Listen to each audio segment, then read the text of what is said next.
Okay, everyone, we are going to move on to the second part of the class, which is about iterations. So we are going to be introducing a number of concepts that are probably going to be reintroductions. If you've attended a class in biostatistics, especially the class in biostatistics that we give at Université de Montréal, then you are most likely to have thought about iteration at least a little bit. So I'm going to be reintroducing a few types because we're not done talking with types. We're going to be talking about types all the time because that is such a fundamental concept.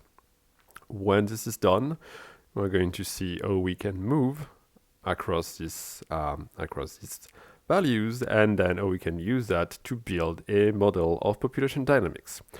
So we are going to be building a very simple model of population dynamics today, which is the logistic growth model. You've seen that in any introduction to population biology class that you ever attended. It's something that I teach all the time. It is something that is in every textbook. It is the basic of, it's one of the models that is responsible for the field of theoretical population biology existing.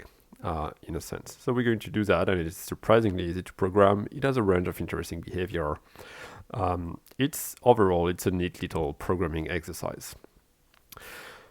Before we do that, before we move on to the cool biology part, let's introduce a number of things. So we are going to create a variable that we are going to call, usually we might want to call it something descriptive, but right now we are just going to call it some numbers. And in these variables, we are going to be inserting 1, 2, and 3.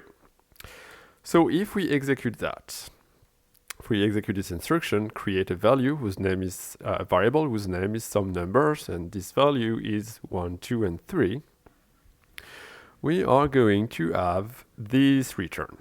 So let's take a minute to understand how that should be read. It's a 3-element array, and then between curly bracket is int64 and 1. So let's say that we want to build on what we have learned a few minutes ago, which is what is the type of that. And the type of that is array of int64, and it has 1 something. So the way to read that, it's actually a collection of value that has a single dimension, and the values within this collection are going to be of the type integer 64. I have a question in the chat that says, it tells me that the video is unavailable. Is it just me? I hope it's just you. But if someone could say, yeah, I can see the video, or I don't see the video, that would be very cool.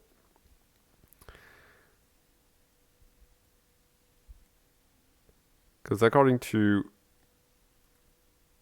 my side of things, you should be able to see the video. Maybe Miriam, you can just reload the page, and that should solve the issue. Right, so it's an array of that contains integer. Now let's try to do something. Let's do some bad numbers. And we're going to do 1.0, 2, and 3. And here's an interesting thing that Julia likes to do.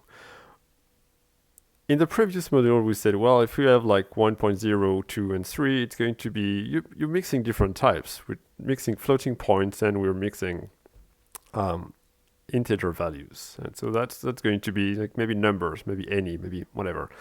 But the thing is, Julia is a programming language that likes to work with the user.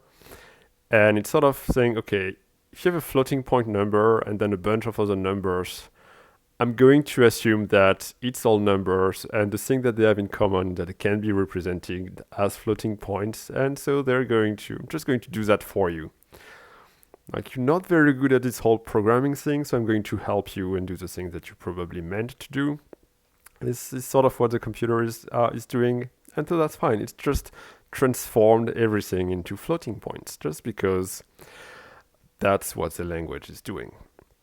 So the type of this thing is an array that has a single dimension, and this single dimension is containing floating point values. What if we do like a very bad array? And we are going to say 1, 2.0, and 3. So we have a string, which is 1, we have a number, which is 2.0, and we have a character, which is 3. So when we do that, the type of this value is an array that contains anything, and it has one dimension. It's a collection of things. It only has one dimension, but the computer is telling you, I have no idea what you intend to do with this thing. It can be literally anything. That is not a good sign. Whenever you see something that is an array of anything, ask yourself, is it the best way to represent this specific type of value? Are there other data structures that we can use? And we're going to see a few of them during this class. But for the moment, we'd like to have an array that is of type not any. An array that is of a type that is either a number or a string or a character or whatever, but not like just put anything in here. It's fine, you do your thing. The reason why we don't want to do that has to do with something that we will discuss in details next week. And it's also because it has implications for performance, and it has implication for being able to predict what the program is going to do. So that is very bad. Do not do it. And for the moment, unless you're really, really in a tight spot, let's try not to have array of any. I am in fact going to remove these two things from the file and pretend they never happened, because that's not something that we should be doing. Okay, so there's a couple different things that I want to emphasize. The first thing that you might not necessarily realize at first, because it's easy to overlook that, is that when you do an array with a single dimension and you print it, it goes one value, new line, a second value, new line, a third value, new line, and so on and so forth. It does that because this is actually a column. This is a vector that is stored as a column. And if you have suffered through a class in linear algebra, or if you have taken a class in linear algebra and enjoyed it, I'm not judging, you might remember that there are vectors that are stored in columns and vectors that are stored in rows. And so Julia by default is going to say if it's a vector, it is going to be a column vector. It's extremely important because that is responsible for one of the features of the language, which is that it is what is called column major. And so the things that are going to be stored next to one another in the memory of your computer are going to be the elements in columns and not the element in rows. And I don't know why, but there is this intuition that when you have a matrix, and we get to matrices in a minute, you should look through the rows and then look through the columns. But that is actually not the right way to do that in Julia. What you should be doing is look through the column and then work through the rows. It's because columns are stored contiguously in memory as much as possible, but rows are not. So that's a neat little thing to keep in mind. And the language tells you, because when you ask what is in the vector, it is going to tell you that the vector is actually a column. I'm not going to show you how we can switch things for the moment. So let's do something with more dimension than one. We are going to do a random numbers. And we're going to be using a function which is called rand. So if you used R, you know that R has all of these functions like runif, rnorm, rbeta. There's a R something function for every distribution you can think of. Julia doesn't have that. There's a package for distribution. that has a slightly different syntax, and we'll get to that point when we need to draw values from distribution. By default, when you call rand, so there are two things you can do to understand what's going to happen by default. You can either like type rand into your computer and say, oh, that's like 0.49, 0.06, 0.51, 0.25. Okay, looks like it's returning values between 0 and 1. Or you could read the documentation, which I know it's not something that we want to do, but it's something that we sort of have to do for this class. So to read the documentation, when you are at the REPL, you just type an interrogation mark, the question mark, and you will notice that the prompt is changing from Julia to help. And you say, I'd like to have some help about rand, please. And the computer is going to say, yes, my pleasure. I will tell you everything there is to know about the rand function. And so you get access to the documentation of this function. And so we can see that rand, pick a random element or array of random elements from the set of values specified by S, which can be an indexable collection, an abstract dict, or abstract set, a string, a type, whatever. So there is a lot of things going on here, but the part that is important is that S defaults to float 64. And so by default, it is going to generate a float 64 value. And then we have a few examples here. Can you generate random integer? As an aside, this is like an integer. If you generate a random integer, it's not going to be like from 1 to 10. It's going to be a random integer across the entire range of integer value that Julia can represent as an int64, which can be a pretty big number. And that's normal. You could specify the type of random number or pseudo-random number generator that you want to use. You can do a bunch of things. And so we have this documentation here. Another thing that you can do in VS Code is just simply put your cursor over the name of the function. And then you are going to see all of that in a nice little window here that you can scroll. So if you're not quite sure about exactly what you can do with a function, you have an easy way to get access to that. So what we can do with rand, that once we've read the documentation, is we say, well, we can give it a type. So we're going to be generating random Boolean value. A Boolean value is something that is true or false. It's yes or no. And we are going to be generating, so they're not numbers. We're going to be calling that correctly. They're random Booleans. We're going to be generating 10 of them. So we generate 10 random numbers, 10 random Booleans, and it is a column vector with 10 elements and a single dimension. And you will notice that it's not expressed as either true or false. It's expressed as 0 or 1. And that's something that is going to be making such a difference in our life in a few classes. One other thing we can do is that we can give multiple values. Instead of saying, give me 10 value, we're going to do something a little bit simpler. Let's say give me 2 and 3 value.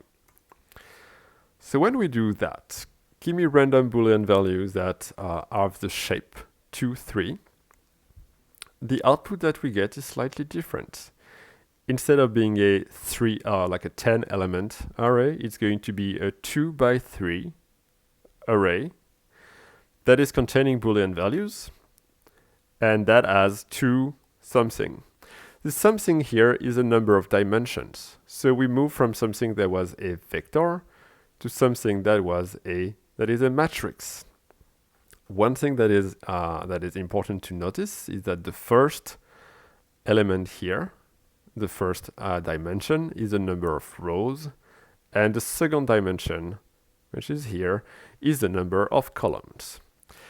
So that is something that I have always found a little bit counterintuitive, is that we know that the important dimension is columns, but when you are shaping something, the first dimension that you give is the rows. You just have to live with it. Not everything has a perfect explanation, and something are the way they are just because that's what it is.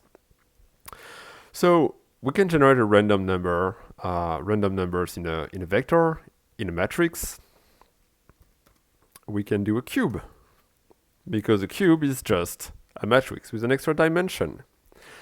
And the output of this thing is a 2 by 3 by 4 array that contains Boolean value. And what we have here is a very important notion, which is called a slice. So your cube of value is like a loaf of bread, and you can slice it in different dimension. You can make toast. We're making like data toast here. And we take the first slice, which is column 1. And the column operator here means everything in this dimension. So all of the rows, and then all of the column, and then the third slice. The first slice. And that is 1, 0, 1, 1, 1, 0. Then if we take the next one, it's all of the rows and all of the column from the second slice that we're doing. And so we can navigate across all of these positions. So that is our random number cube. One thing that we can ask, the question we can ask is, what is the size of this thing? So if we ask what is the size of random booleans, the answer we get is 2, 3, 4. It has a first dimension with two possible positions. It has a second dimension with 3 possible positions, and it has a third dimension with 4 possible positions. And so if we ask what is the length of this object, the length of this object, the total number of positions it has is 24. It has 2 rows times 3 columns, which is 6, times 4 stacks of value, which is 24. Another thing we can do at this point is that we might want to go through all of these values. We might want to extract the value one by one. And Julia has a number of different ways of doing it. So we are going to be doing some random numbers this time, and we're going to be working on something that is a little bit smaller. So we'll do float 64, and it's going to be a 3 by 4 matrix. So now you should be able to guess that the type of random numbers is going to be a 3 by 4 array float 64 2. We can check it is a 3 by 4 array float 64 2. So how are we going to be moving through this thing? And by moving through this thing, I mean we're going to go through every position, of which there are 3 times 4, which is 12. And we're going to be extracting them. That's actually a surprising number of ways to do this. The first is going to be for row index. I'm just going to type things, and then I'm going to explain what these things are. In 1, to size of random numbers 1, and for call index in 1, to size of random numbers 2. We're going to be using a little macro called info here, and we are going to ask what is the index of what is the number of the row, what is the number of the column, and what is in random numbers at this position, so that row and then that column, and okay, that's a lot of concepts at once. let's run this, see what happens, and then we can go line by line to understand what is actually going on. So, let's check. Our little loop here is telling us that in the first row and the first column, we should have 0.89. And if we go here, you can check that it is indeed 0.89. If we go to the row number 2, column number 3, it should be 0.59, and row number 2, column number 3, it's 0.59. So we are iterating, which is a fancy way of saying taking every possible combination of values over the rows and over the columns of the matrix. So we use this this function called size, and it's size of random numbers, which is 3, 4, and that is giving the size across all dimensions. But we may want to know the number of lines, and the number of rows in the matrix, it's going to be the size on the first dimension.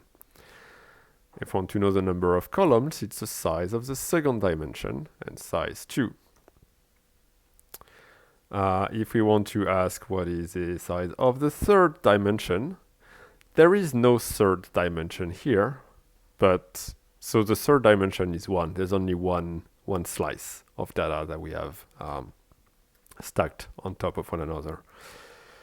So the way to read this, thing, this line here, is we are going to, you should read it in reverse. You should read it from the end.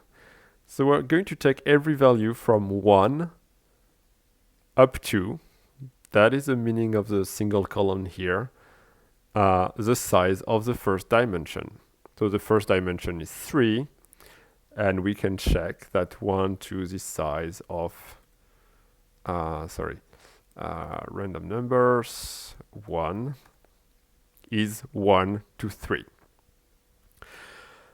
So we are going to be taking every value in this, and every time we get a new value, we are going to put that into the variable called row index.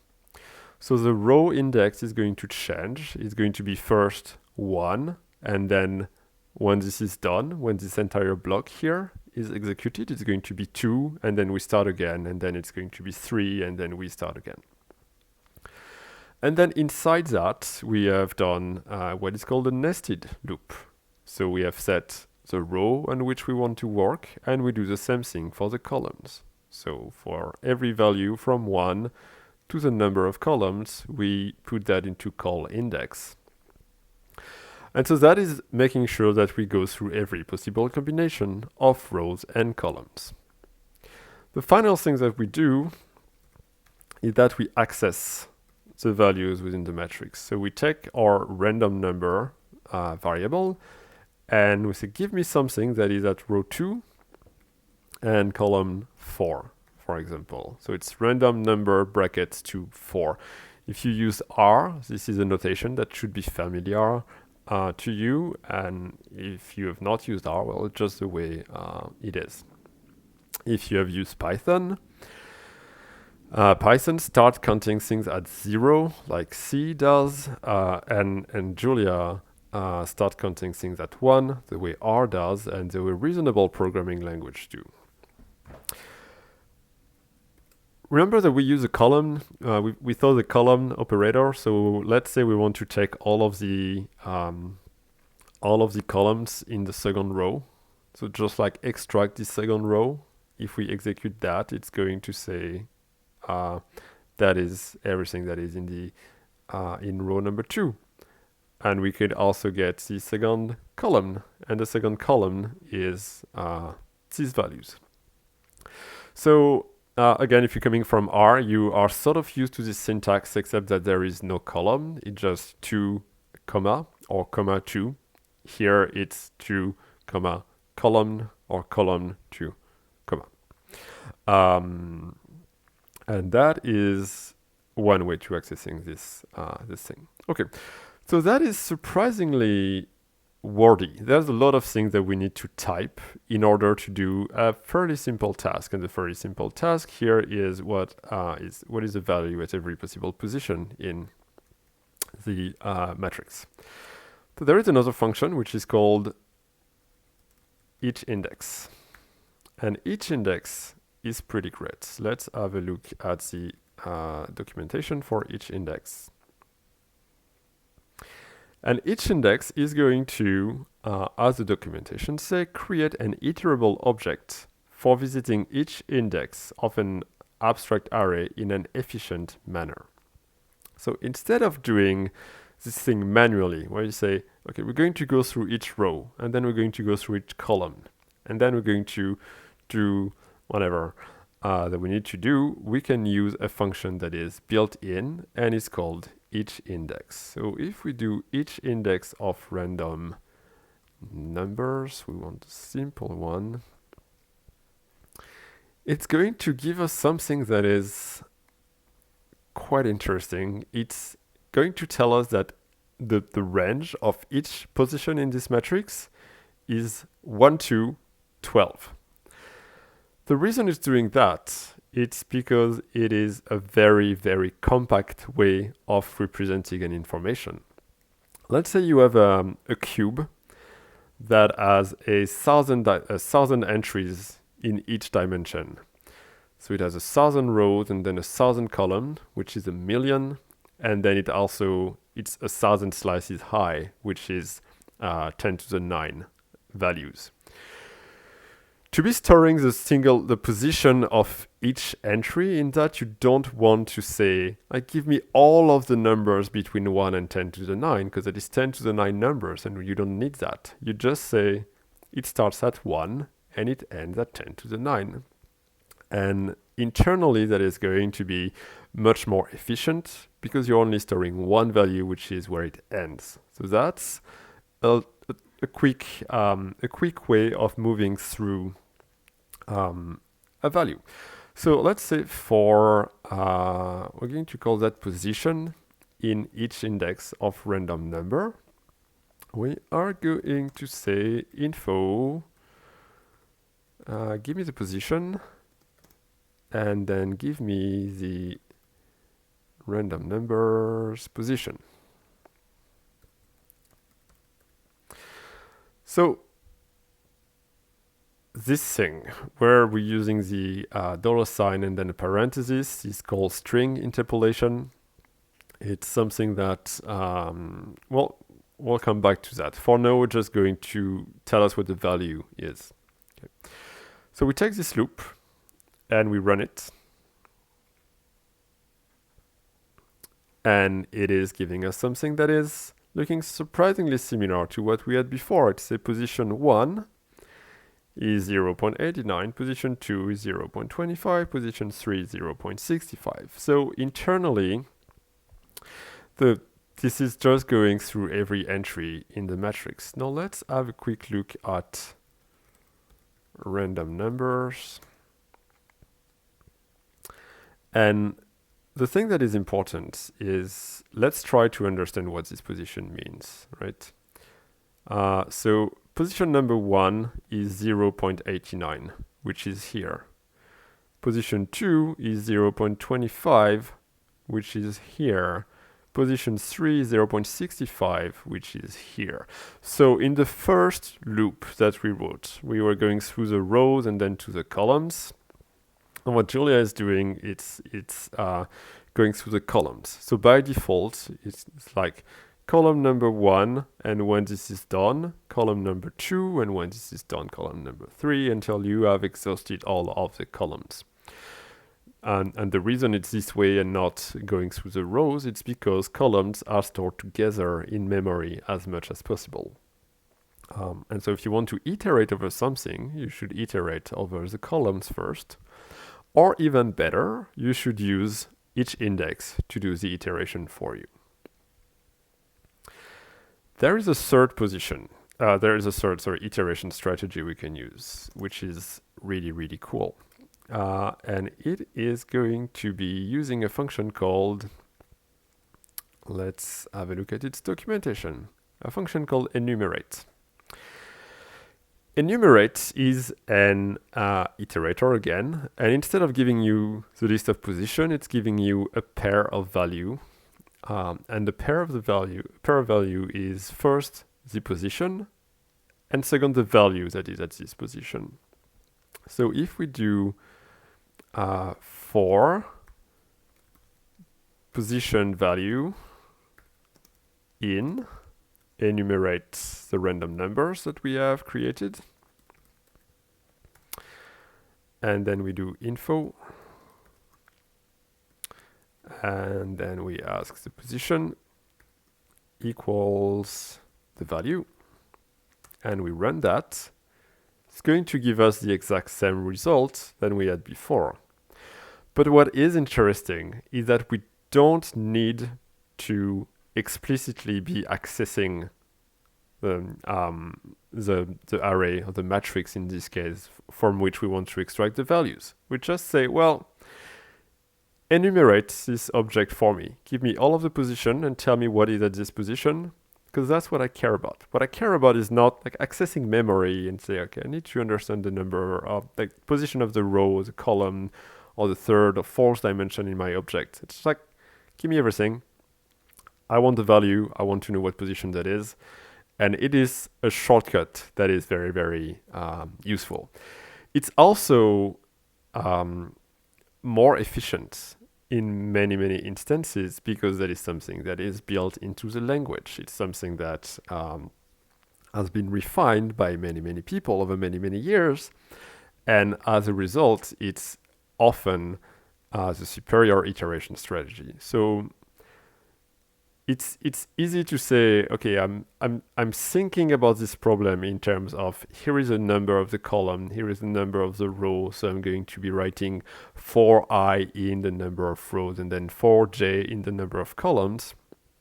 But in practice, we have each index and we have enumerate, and that is going to be making iteration a lot more, a lot faster and a lot easier to write.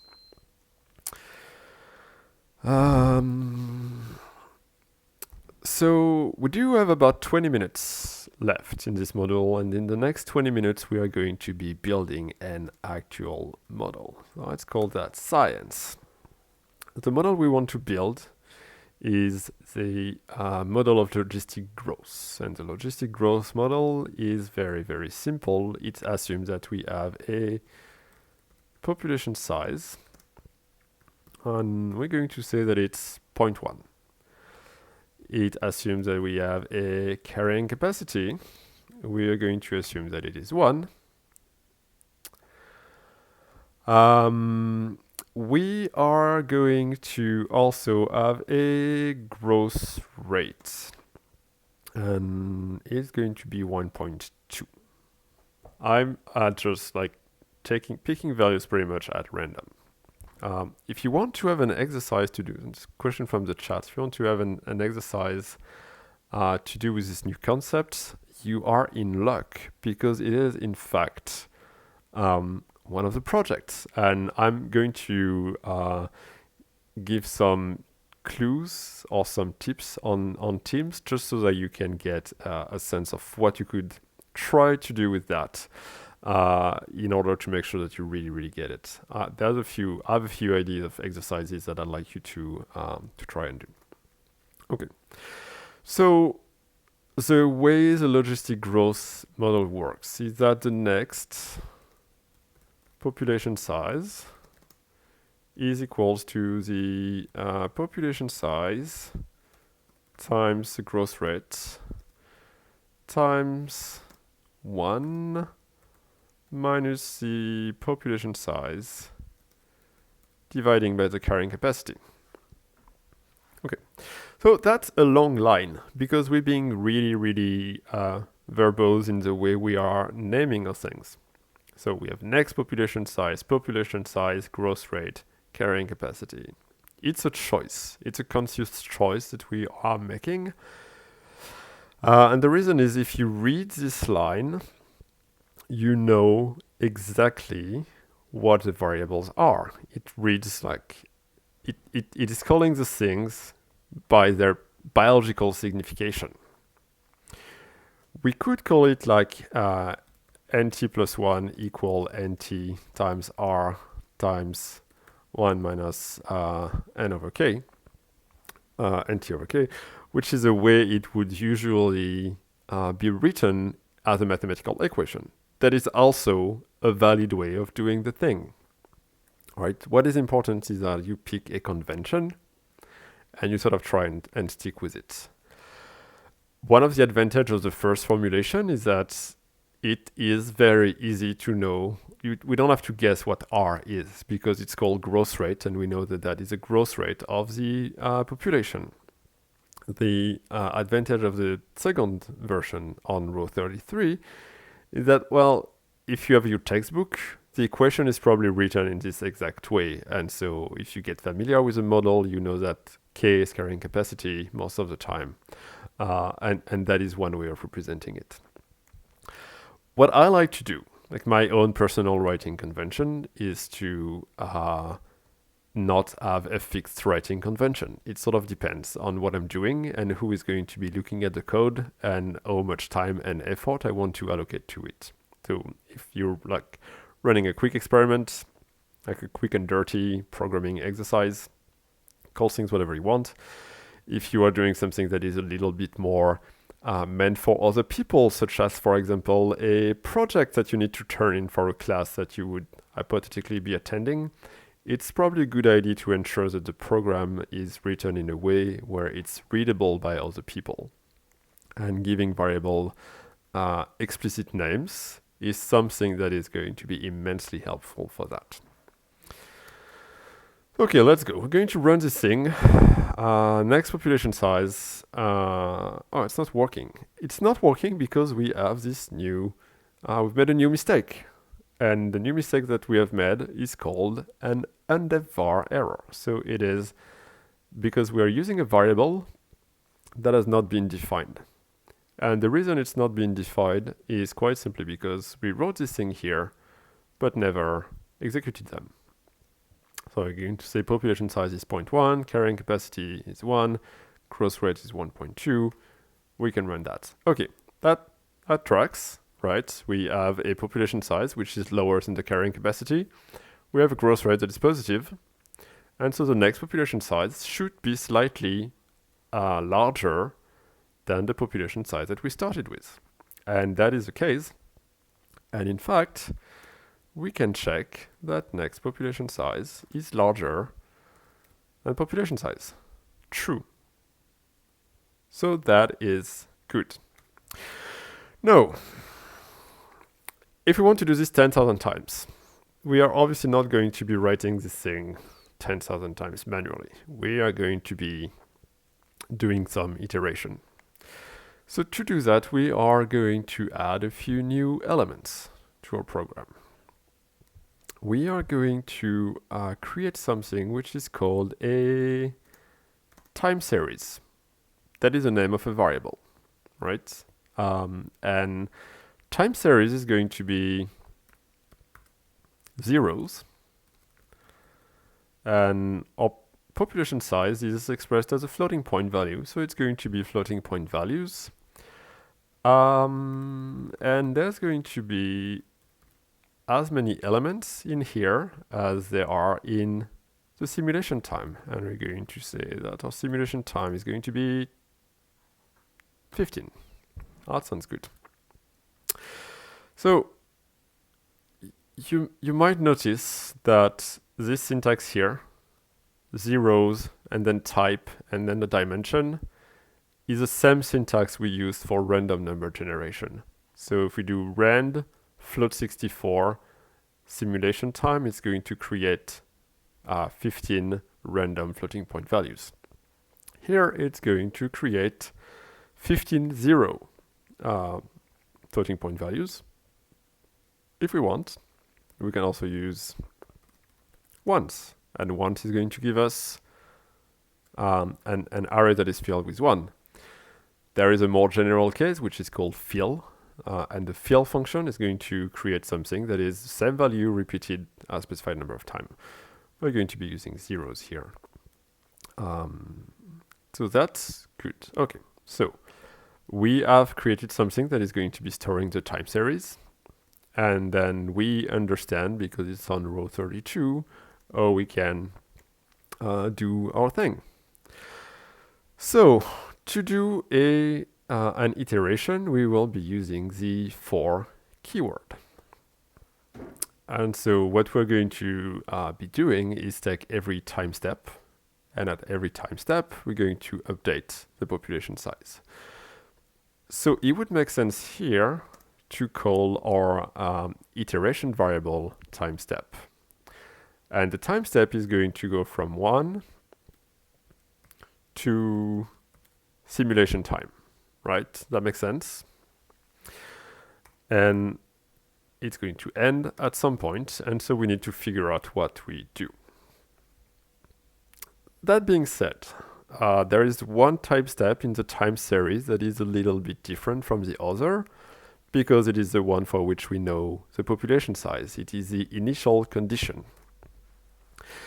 So we are going to go here and say time series. Let's look at what is in time series 1 at the beginning. It's 0, right? And that makes sense. I think we can do that as well. Tell me what is at the beginning of the time series. Time series begin. I think it's a very elegant shortcut of the language. And it has an equivalent, which is tell me what is at the end of the time series. That's something that we'll get to exploit in a little bit. So, okay, time series begin is 0. That is a way of accessing the information. We are looking at what is within this position, but if we say equal something, then we can assign a new value to that. The value we're going to assign is population size, right? So we have set a population size. Going to decrease the terminal a bit. We have assigned a population size, and we're going to add it to the beginning of the time series. So now, if we look at the entire time series, it's 0.1, which is our initial starting point, and then 0, 0, 0, 0, 0, because we have not been running the model. So what that means is that when we are doing our iteration, there is really no reason to go looking at what is the first position, because the first position, we know what it is because we put it in there ourselves. And so we are going to update our iteration here and say time step is going to be going from 2 to simulation time. So we have like T1, we know what it is, and we only want to update T2 to T15. So we can be doing something like that here, right? But this needs a few tweaks. Because population size, it's a variable that has been defined here, but we're not interested in population size. We are interested in the population size at the previous step. So in order to know how many individuals we have at the second step, we want to go and look for the number of individuals in the first step. And the number of individuals in the first step is given by time series. And then we know what the time step is, -1. So the first time step is going to be 2, and to calculate how many individuals or what the population size at T2 is, we need to get the population size at T1. There's a trade-off that we're hitting here, is that if we want to be very explicit, we also need to go in here and replace population size by time series time step -1. And now we've done something that I don't like, which is that we have written the same thing twice. So we're not going to do that. We are going to do a quick shortcut, which is called NT, right? And we're sort of defining this variable here called NT, which is the population size at the previous step, because it's fine if it's not very explicit, because it's defined immediately in the context where it's going to be used. So that is the population size at the previous time step. And it also avoids this line number 39 exploding in length. We like to keep things very that they need to fit within one screen, is what I'm saying, both in length of the line, but also in height of the code block. So that is an acceptable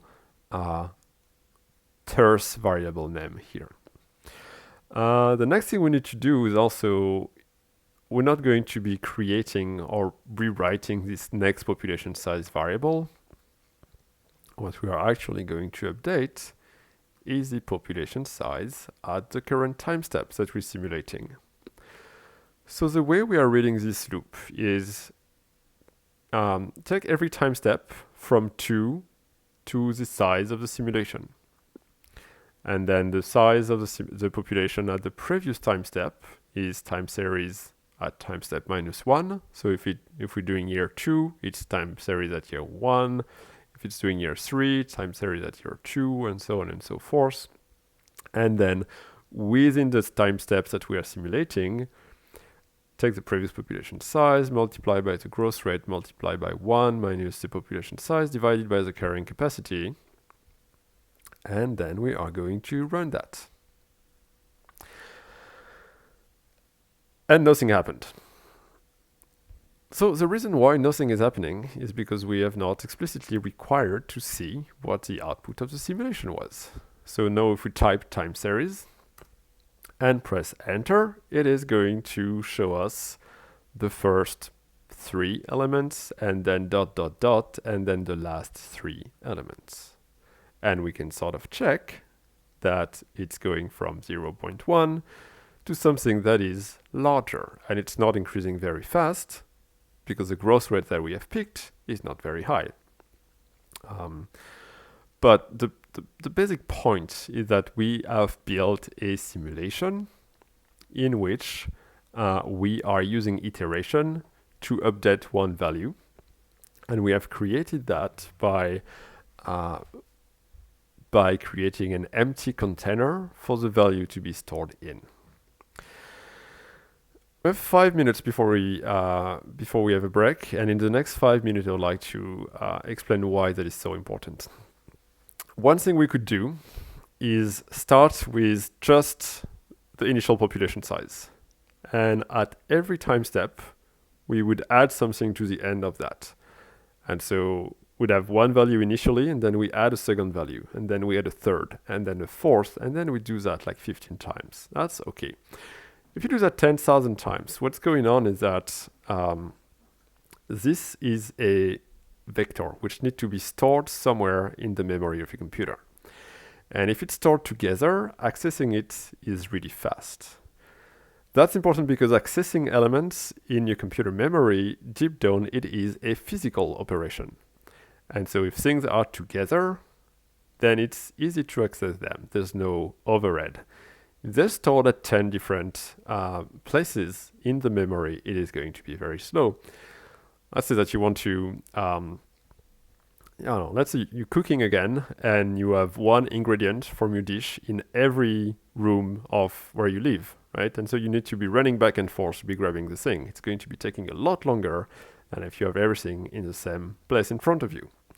So it's the same thing with memory allocation. And so when we say, create something that is going to be storing my values, and I can tell you the type, so you can assign the right amount of memory for every element, and I can tell you how many elements I'm going to be using, or sort of creating a block of memory that the computer will know to use.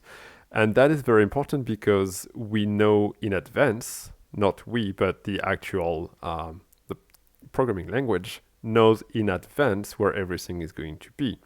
So when you say write this value at this position or take this value from this position, there's no your computer is not like running around and trying to locate the right position for this thing. It knows that it's going to be just after the next one.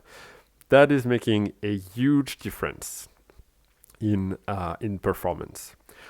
If we don't do that, one of the things that can happen is that when you are growing the array over time by adding things to it, And sometimes it's necessary. We'll definitely see a few situations in the class where we have to grow an array over time. But if you are growing things, sometimes the there will be no space left immediately after where the previous elements are stored. And so when that happens, your computer is going to say, okay, I'm going to take all of the elements I know.